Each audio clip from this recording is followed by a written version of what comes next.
இன்றைக்கி நம்ம சேனலில் என்ன பார்க்க போகிறோன்னா ஜென் தத்துவ கதைகளில் துறவி கையில் எடுத்த ஆயுதத்தை பற்றி இந்த வீடியோவில் பார்க்க போகிறோம்.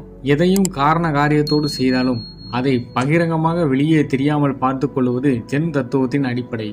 ஒரு ஜென் துறவி பேசும் பேச்சுக்கு இருப்பதை போல் அவரின் மௌனத்துக்கும் அர்த்தம் உண்டு. ஜென் துறவிகளின் மனநிலைக்கேற்ப செயல்களும் அமையும். ஆடுவது, பாடுவது, சத்தம் போடுவது, கோபப்படுவது என ஜென் கதைகளில் அந்த துறவிகள் செய்யும் செயல்களுக்கு அளவே இல்லை. ஒரு திருடன் நம் வீட்டுக்குள் நுழைந்தால் நாம் என்ன செய்வோம்? ஒன்று பயந்து நடுங்குவோம், சிலர் எதிர்த்து போராடக்கூட செய்வார்கள், சிலர் சத்தம் போட்டு ஊரை கூட்டுவார்கள். ஜப்பானில் வாழ்ந்த ஜென் துறவி சிசிரி கோஜூன் அது முன்னிரவு பொழுது தன் ஆசிரமத்தின் தாழ்வாரத்தில் அமர்ந்து படித்து கொண்டிருந்தார். சிசிரி கோஜூன் அவர் படித்து கொண்டிருந்தது புத்த ஜாதக கதைகள். அதில் அப்படியே ஆழ்ந்து போயிருந்தார். திடீரென்று ஒரு சத்தம், ஏய் உன்னைத்தான், இப்ப திரும்ப போறியா இல்லையா? சிசிரி நிமிர்ந்து பார்த்தார். ஒருவன் கையில் மின்னும் கத்தியுடன் அவரை முறைத்து பார்த்து கொண்டிருந்தான். அந்த ஆசிரமத்தில் வேறு யாராவது இருக்கிறார்களா என்று நோட்டமிட்டான். நீ யாருப்பா? உனக்கு என்ன வேண்டும்? நானா? இன்னுமா உனக்கு புரியல? உன் வீட்டில் திருட வந்திருக்கேன்.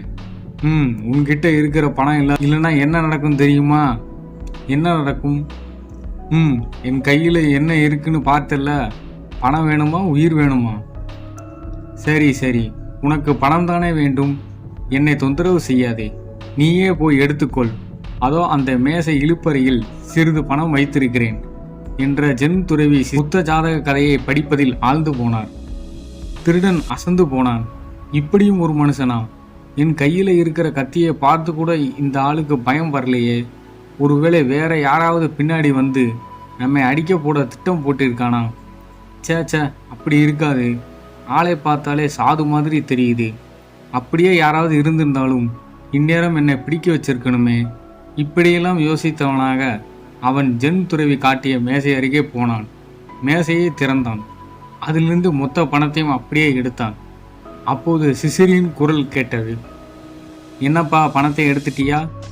நான் சொன்னேன் என்பதற்காக மொத்த பணத்தையும் எடுத்துக்கொண்டு போய்விடாதே. நாளை நான் செலுத்த வேண்டிய வரி பாக்கி கொஞ்சம் இருக்கிறது. அதற்காக கொஞ்சம் பணத்தை மட்டும் எனக்காக வைத்து. திருடன் யோசனையுடன் அவரை பார்த்தான். அந்த துறவியின் குரல் அவனை என்னவோ செய்தது. அவனால் அதை அலட்சியம் செய்ய முடியவில்லை. எடுத்த மொத்த தொகையிலிருந்து சிறிது பணத்தை எடுத்து மேசை இழுப்பறையில் வைத்தான். கிளம்பினான். அவன் வாசல் கதவை அடைந்தபோது சிசிரியின் குரல் அவனை தடுத்தது. ஏனப்பா வந்தாய், என் பணத்தை எடுத்தாய், ஒரு நன்றி கூட சொல்லாமல் போகிறாயே, இது உனக்கே சரிப்படுதா?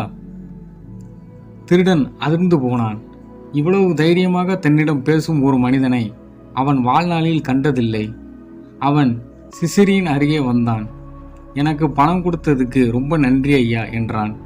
வெளியேறினான். சிசிரி மறுபடியும் வாசிப்பதில் ஆழ்ந்து போனார். அந்த திருடன் வெகு நாட்களாக பல வழக்குகளாக உள்ளூர் காவலர்களால் தேடப்பட்டு வந்தவன். சிசிரியின் ஆசிரமத்திலும் அவன் கைவரிசையை காட்டிய செய்தி வெளியே பரவியது.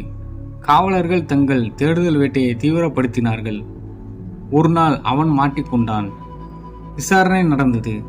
சிசிரியின் ஆசிரமத்தில் திருடியதற்கு சாட்சி சொல்லும்படி அவருக்கு அழைப்பு போனது. அவரும் வந்தார். அவரிடம் விசாரித்தார்கள். இவன் என்னிடம் எதையும் திருடவில்லை. என்னிடமிருந்து சிறிது பணத்தை பெற்றுக்கொண்டான். அதற்கு நன்றி கூட சொல்லி சென்றான் என்றார் சிசிரி கோஜூன். அப்படி அவர் சொன்னது அவன் உள்ளத்தை தொட்டுவிட்டது. ஆனாலும் பிற குற்றங்களுக்காக அந்த திருடன் சிறையில் அடைக்கப்பட்டான். வெளியே வந்ததும் அவன் சிசிரியிடமே சீடனாக சேர்ந்தான். கருணை இதேபோல மனிதர்களை கலங்கடிக்க செய்யும் சிறந்த ஆயுதம் வேறு இருக்க முடியாது. அந்த ஆயுதத்தை கையில் எடுத்திருந்தார் ஜென் துறவி சிசிரி. அதற்கான பலன் கிடைத்தது. அதோடு திருட வந்தவனுக்கே நன்றி சொல்லி பணம் பெற்று செல்லும் பண்பை கற்றுக் கொடுத்தது அவர் திறமை. இரக்கம், கருணை இந்த குணங்களுக்கு எப்பேற்பட்ட கல் நெஞ்சக்காரரையும் கரைய வைக்கும் சக்தி உண்டு. ஜென் தத்துவ காலமாக வலியுறுத்துவது இந்த குணங்களைத்தான். இதுபோல பல ஜென் தத்துவ கதைகளை தெரிந்து கொள்வதற்கு நம்ம சேனலை சப்ஸ்கிரைப் செஞ்சு